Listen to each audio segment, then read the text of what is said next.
자, 그대로 왼발을 앞으로 딱 뻗습니다. 힘에 어긋나면 이렇게 되는 거죠. 이렇게.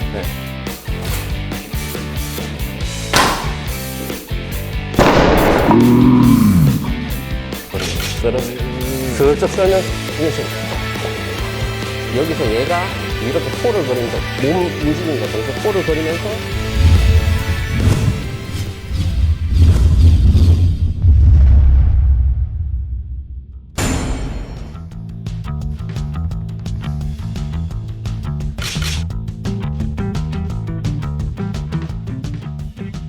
제 친한 뭐 동생이자 이제 친구가 형님 이거 늦기 전에 빨리 경험해봐라 이렇게 해가지고 경험을 해본 거죠. 좀 그때 사실 뭐 그랬죠. 뭐 가자마자 이제 뭐 벽설링 당하고 그래 뭐 허벅지 공기고 뭐 그런 거죠. 보통 전통 무술가들이 MMA나 이런 데 가면 제가 봤을 때 패닉에 빠집니다. 자기가 하나도 못 써요. 둘 중에 하나죠. 심하게 달아버리면 아예 나는 이제 무술 안 해야 되겠다 포기하거나 내 이때까지 했는 건 뭐지 패닉에 빠지는데 저 같은 경우에는 되게 재밌었어요. 중국 무술의 동작들은 이 동양 문화권의 사고 방식하고 비슷하게 다 직접적인 방식을 취하지 않는다고 생각합니다. 그 직접적인 격투 역량에 굉장히 도움을 주는 서포터 트레이닝의 역할은 할 수 있는 부분이 꽤 있을 수 있습니다. 꽤 있을 수 있는데 그걸 다들 이제 직접 쓰려 그러니까 문제가 되는 거죠. 이게 실제 현대 격투기에서 바로 사용될 수 있는 건 없어요. 그게 뭐냐면 이게 이렇게 쑥 부드럽게 잡아 끌어가지고 저를 한번 패대기 쳐보십시오. 자, 이런 느낌이죠. 자, 살짝 제가 한번 해볼게요. 자, 그러면 이게 어떻게 되냐면 이 쓰는 힘, 그러니까 이렇게 쓰는 힘이거든요. 자, 여기서 어떻게 되는지 한번 보세요. 그러니까 이게 랄이 어떻게 되냐면 보통 하박에 닿였을 때는 이런 식으로 좀 버티셔도 돼요. 네. 하박에 닿였을 때는 이런 식으로 되는 거고 상박에 닿였을 때는 예를 들어 이런 식으로 되는 거죠. 이런 식으로 해서 여기서 이제 끄는 거죠. 이런 식으로 끄는 건데 이게 사실 어떻게 사용될 수 있냐면 예를 들어 가지고 이렇게 파였을 때 보통 이제 언더훅 파가지고 이렇게 올릴 거 아닙니까? 이쪽은 언더훅, 이쪽은 오버훅 같이 되죠. 그런데 보통 이거를 올리려고 그러잖아요. 하면 팔꿈치 각도를 힘으로가 아니고 썰어서 죽여버리는 거예요. 썰어서. 슬쩍 썰면서 이런 식으로. 자, 그렇죠. 이런 식으로. 물론 굉장히 단편적인 거고 실제 격투나 응용할 수 있는 부분이 있습니다. 비슷한 모습이에요. 근데 이거 저희 감독님이 비밀로 하시거든요. 그래서 말을 안 해주세요. 저희는 몸도 내리는데 겨드랑이도 같이 쓸어내리라고 하시긴 하시거든요. 예. 거의 비슷하게 말씀하셨어요. 예. 벽에서 할 때, 케이지에서 할 때는 이게 됩니다. 예. 형이권이나 이제 고전 무술 형태들은 사실 어떤 형태의 동작이 있을 때 그 형태가 위급시에 혹은 격투 형태에서 바로 그 동작으로 쓰이기는 굉장히 힘들다.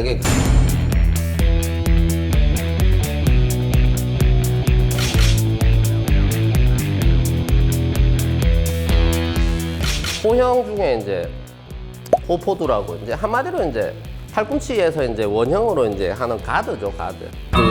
그 본능적인 방어를 조금 더 세련되게 했다. 뭐 이런 식으로 저는 표현하고 싶습니다. 호포두라는 거는 머리부터 시작해가 상반신 이 전체의 어떤 치명적인 타겟팅을 그 호의 형태로, 이 아치형의 형태로 언제나 커버하는 거고, 실제로 사람이 맞으면 이를 맞기 시작하면 이렇게 됩니다. 이 형태를 조금 더 세련되게 쓰는 겁니다. 그러니까 그 본능적인 형태야말로 능동적이고 굉장히 효율적인 형태일 수 있다는 겁니다.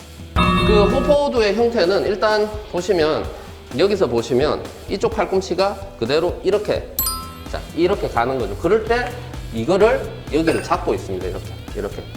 이렇게 돼 있는 거죠. 그 다음에 여기서 이렇게 홀을 그리면서 몸 움직임과 동시에 홀을 그리면서 이렇게 하면서 얘가 오고 이런 식으로 떼고 계속 날려보시면 이런 식으로 그 뒤쪽 날아오시고 이런 식으로 계속 이제 홀을 그리고 이 팔꿈치가 상대방 중심으로 가는 게 중요한 거죠. 되면 이렇게 되니까 그대로 바로 이렇게 되면 그렇죠. 이 상태에서도 이 센터와 상대방 센터가 그냥 그렇죠. 이 상태에서 비었죠. 이쪽에서 언제나 상대방 안쪽보다는 바깥쪽으로 이제 파는 거죠, 이렇게. 네, 그래서 이런 식으로. 그렇죠. 이런 식으로. 이런 식으로. 이런 식으로.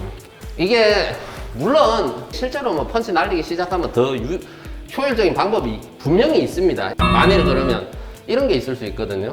예를 들자면 이게 이 거리가 그래플링 거리가 나온단 말이죠. 그러면 어떻게 되느냐 하고 들어올 때도 마찬가지로 이 상태에서 아무것도 못 할 것 같은데 이 형태 그대로 그냥 이 형태 그대로도 바로 돌아갈 수 있다는 거죠.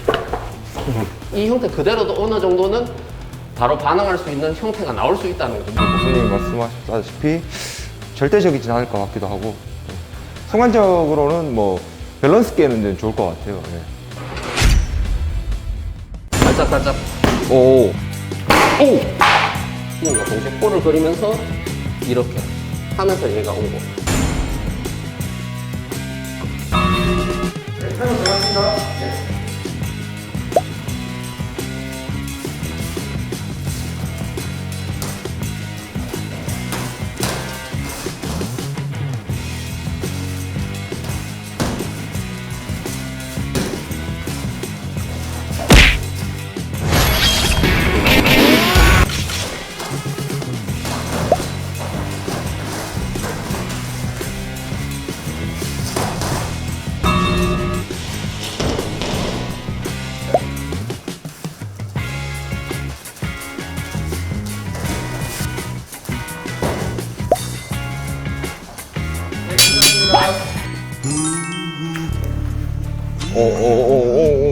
이런 식으로. 뭐 감히 제가 한번 얘기를 드리자면 UFC를 굳이 예를 들자면 UFC 1회 대회 때 그때 나왔는 분들이 로드 FC 예선을 통과할 수 있겠습니까? 무슨 얘기냐 하면 그만큼 발전했다는 겁니다. UFC 같이 이제 이종 격투기 MMA만 해도 그 30년대는 처음에 태동 때하고 지금하고 차이가 엄청납니다. 그런데 하물며 이쪽은 아무런 어떤 실제적인 적용에 대한 어떤 시도가 없이 이렇게 지내왔습니다. 굳이 어떤 정말 격투에서의 가치관을 놓고 봤을 때 이거는 분명히 뒤처졌습니다. 그거는 인정해야 됩니다. 이쪽 분들이. 그거 뒤처지지 않았으면 당장 나가서 증명해야죠. 당연히 저도 증명 못합니다. 나가면 두드리 맞아요. 그거를 감추려고 어떤 식의 이제 뭘 쓰느냐 하면 계속 예전에 우리 선조들은 어땠고 뭐 룰이 잘못됐고 그렇다면 그럼 너는 그런 걸 왜 하고 있느냐? 뭐 이런 질문이 올 수 있죠. 이 전통권 이쪽을 잘 어떻게 그 내면이나 핵심을 잘 파악을 해보면 전통권의 포지션은 사실은 무술적인 측면과 그 건강 양생적인 측면의 그 중간 단계에서 이렇게 그 각자를 같이 포괄할 수 있는 그 형태에서 장점이 있다고 저는 생각을 하고 여러 가지 분야가 있자면 거기서는 다 조금씩 걸칠 수 있는 게 장점입니다.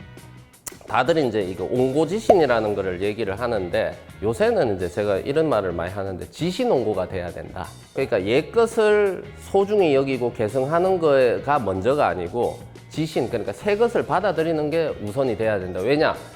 이미 새 것에는 옛 것의 장점이 취합이 돼 있는 경우가 너무 많습니다. 그래서 지신옹고가 돼야 된다. 이게 뭐 말장난 같지만 새로운 것을 받아들이는데 주저함이 없이 언제나 받아들이고 잘 어울려야 되고 잘 섞여야 되고 옛 것이 무조건 최고야 뭐 이런 거 신토부리도 아니고 하여튼 옹고는 좋지만 완고하면 좋지 않다. 언제나 새 것을 받아들이는데 주저함이 없어야 된다.